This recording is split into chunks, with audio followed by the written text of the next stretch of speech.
Hello everyone. आज हम पढ़ेंगे पोयम के पैसेज के बारे में। तो जैसे कि यहाँ पे लिखा हुआ है, read the following poem carefully and answer the questions given below.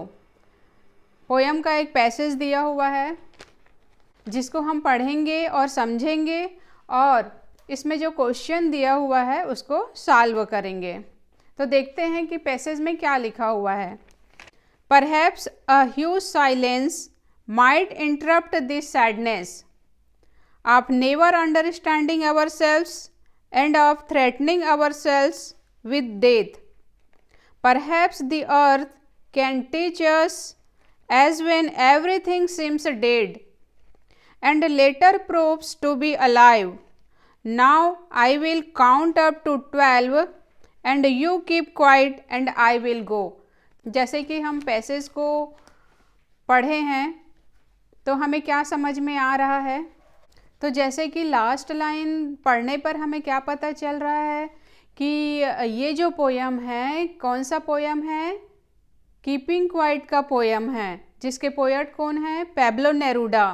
और हम पढ़े ही हैं पोयम में कि पोएट ने क्या कहा था कि मैं 12 तक गिनती गिनूंगा, है ना। जैसे कि इसमें लिखा हुआ है now I will count up to 12, कि मैं 12 तक गिनती गिनूंगा और हम सब शांत रहेंगे और फिर मैं चले जाऊंगा।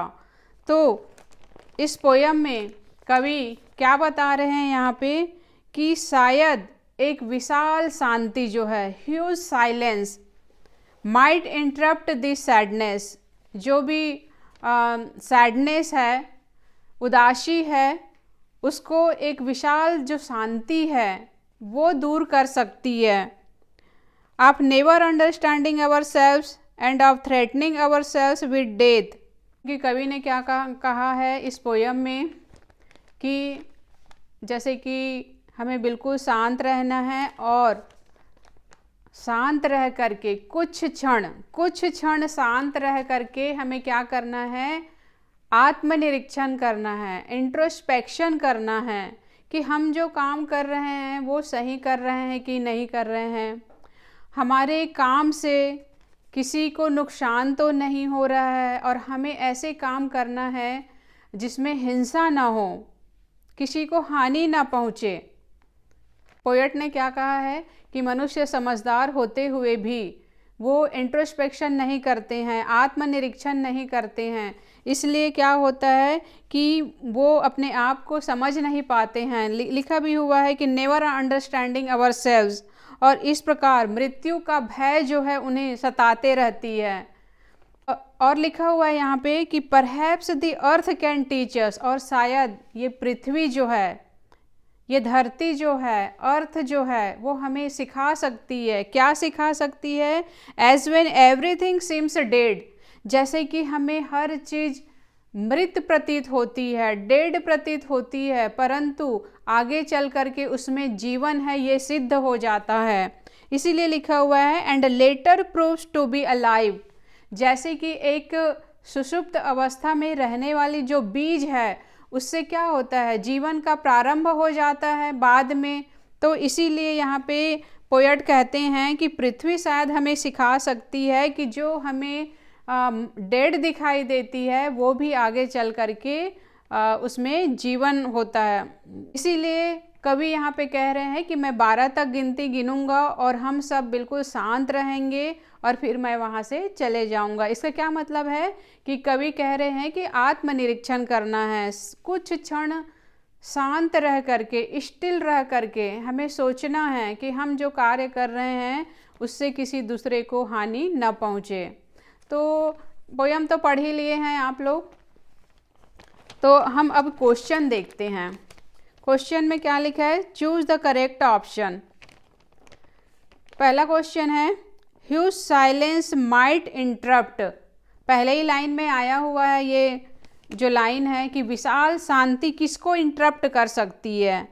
तो ए ऑप्शन है हैप्पीनेस, बी सैडनेस, सी लॉनलीनेस और डी डार्कनेस।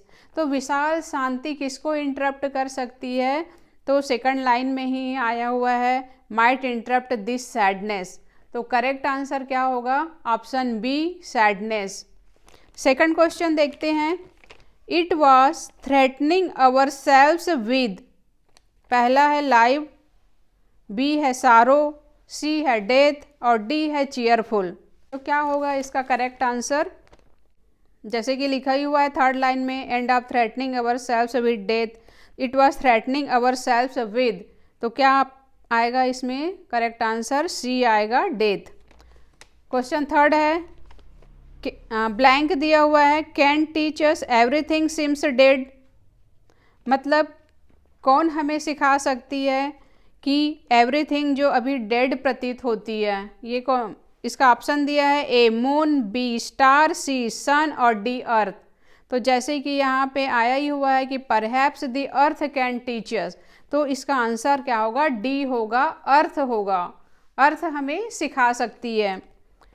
क्वेश्चन नंबर 4 है, the narrator count up to, जो नरेट कर रहा है, जो बता रहा है हमें, मतलब पोएट हमें बता रहे हैं, तो वो कितने तक काउंट कर रहे हैं? हमको मालूम है कि कवि कहते हैं कि मैं 12 तक गिनती गिनूंगा। कितने तक? 12 तक। Now I will count up to 12। तो फर्स्ट ऑप्शन है 15, सेकंड में है बी में 10, सी में है 12 और डी में है 8। तो बहुत ही इजी है, आंसर क्या होगा? सी, 12। इस प्रकार जो पोयम के पैसेज होते हैं बहुत ही इजी होते हैं और उसके क्वेश्चन भी बहुत इजी होते हैं। तो इस प्रकार आपको पढ़ करके उसको सॉल्व करना है और निश्चित ही आपको उसमें पूरे नंबर मिलेंगे। Thanks for watching.